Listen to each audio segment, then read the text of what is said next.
იცოდი, რომ თესლეული მცენარის ემბრიონია და ის ყველა იმ ნივთიერებას შეიცავს, რაც მცენარეს დაგანვითარებისთვის სჭირდება. ცხიმს, სილას, ნახშირწყლებს, ვიტამინებსა და მინერალებს. უძველეს კულტურებში თესლეულს ადამიანები ათასწლეულების განმავლობაში იყენებდნენ არა მარტო საკვებად, არამედ სხვადასხვა რიტუალების ჩასატარებლადაც კი. ეს პატარა ფანტია მარცვლები თქვენი ორგანიზმის ულევი ენერგიის წყაროა. გამარჯობა, მე ლამრი ვარ და ეს კეტა მეგობარია. დღეს ვისაუბრებთ თესლეულის სასარგებლო თვისებებზე და იმაზე, თუ რატომ უნდა მივიღოთ თესლეული აუცილებლად კეტო დიეტაზე. თესლეული არის ჩვენი ენერგიის ულევი წყარო. იგი შეიცავს ჯანსაღ ცხიმებს, ცილებს, ვიტამინებს, მინერალებს და ყველა იმ ნივთიერებას, რაც ჩვენი და ჩვენი ორგანიზმის ჯანმრთელობისთვის არის აუცილებელი. თესლეული შეგიძლიათ გამოიყენოთ როგორც საკვებად, ასევე სამკურნალოდაც კი. დიახ, არ მოგესმათ, შეგიძლიათ თესლეული გამოიყენოთ სამკურნალო დანიშნულებით. თესლეულის აქტიური გამოყენება ამცირებს გულს, სისხლს, ძარღვთა დაავადებების განვითარების რისკს, ასევე აუმჯობესებს ჩვენს იმუნიტეტს, აუმჯობესებს ჩვენი კვიკნწყობის, ჯანმრთელობის მდგომარეობას და ყველაფერთან ერთად ავსებს ჩვენს ორგანიზმს ვიტამინებითა და მინერალებით, ასევე ჯანსაღი უჯრედისით. არ აქვს მნიშვნელობა, ხართ თუ არა კეტო დიეტაზე. თესლეული უნდა აქციოთ თქვენი ყოველდღიურობის ნაწილად, თუ გინდათ, რომ გაიუმჯობესოთ თქვენი ჯანმრთელობის მდგომარეობა. და თუ რა თქმა უნდა კეტო დიეტაზე ხართ, მაშინ აუცილებლად უნდა მიიღოთ თესლეული ყოველდღიურად და გეტყვით რატომ. კეტო დიეტაზე ჩვენი ყოველდღიური რაციონის ძირითად ნაწილს წარმოადგენს ცხიმი, დაახლოებით 60-70%, 20-30% ეთმობა ცილს და სულ რაღაც 10% არის ნახშირწყლები. ამისადაც მცირე რაოდენობის ნახშირწყლებიდან ჩვენ ყველანაირად უნდა ვიცოდოთ, რომ მაქსიმალური სარგებლით გქონდეთ ნახშირწყლები მივიღოთ. ანუ მინიმალური რაოდენობის ნახშირწყლებიდან მივიღოთ მაქსიმალური სარგებელი. და რა არის მაქსიმალური სარგებლის მიღების ყველაზე საუკეთესო წყარო თუ არა ჯანსაღი ნატურალური თესლეული. ხო, მინდა გითხრათ, რომ სასარგებლო თვისებების კუთხით ნახშირწყლების კატეგორიაში ყველაზე პირველ ადგილზე თესლეული დგას, შემდგომ არის თხილეული, შემდგომ ბოსტნეული და ბოლოს უკვე ხილი. მე დღეს წარმოგიდგენთ რამდენიმე სახეობის კეტომეგობრული თესლეული. ზოგადად ძალიან ბევრი თესლეული არსებობს და ყველა მათგანი ძალიან სასარგებლოა თავისი უნიკალური შემადგენლობით. თუმცა ყველა არ არის კეტომეგობრული. დღეს წარმოგიდგენთ რამდენიმე სახეობის კეტომეგობრული თესლეული და თითოეულ მათგანს განვიხილავთ თქვენთან ერთად.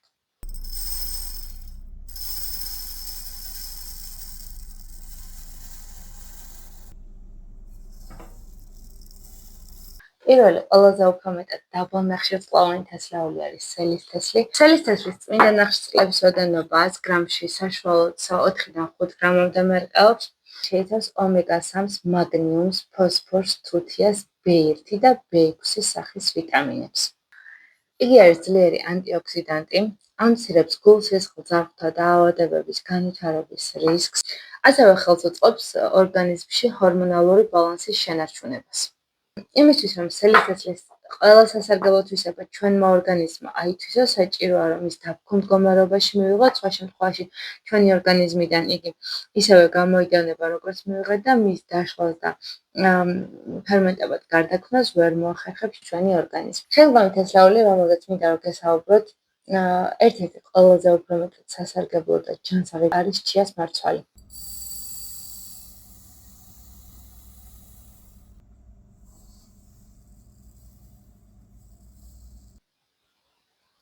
ჩიას მარცვალი შეიცავს ომეგა-3, კალციუმს, მაგნიუმს, ფოსფორს, თუთიას და B ჯგუფის ვიტამინებს. იგი არის ძლიერი ცხიმოვანი მჟავების წყარო, აუმჯობესებს სისხლში შაქრის დონეს, ასევე აუმჯობესებს ჩვენი კუჭნაწლავის მონელების ფუნქციას. ჩიას მარცვალი სითხეში მოხვედრისას ჟელესმოგვარ კონსისტენციას იღებს. შეგიძლიათ კეტომეგობრულ დესერტებში გამოიყენოთ, ძალიან უხდება და ძალიან გემრიელია. თუმცა შეგვიძლია ასევე პირდაპირ მივიღოთ. შემდგომი თესლეული არის უკვე გოგრის თესლი.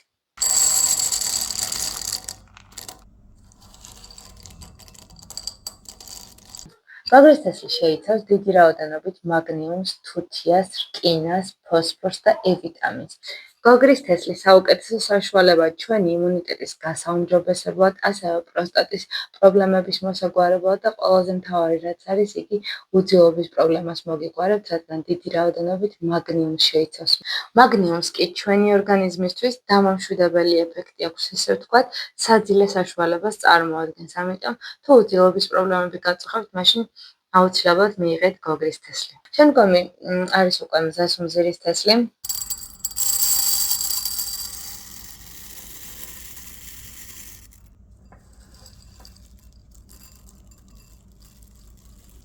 მზესუმზირის თესლით ასევე შეიცავს დიდი რაოდენობით მაგნიუმს, სელენს, სპილენს, E ვიტამინს და B1 ვიტამინს. ეს არის ძლიერი ანტიოქსიდანტი. აუმჯობესებს კანისა და თმის სტრუქტურას, ამცირებს გულ-სისხლძარღვთა და დაავადებების განვითარების რისკს. და ბოლოს უკვე სეზამის თესლი.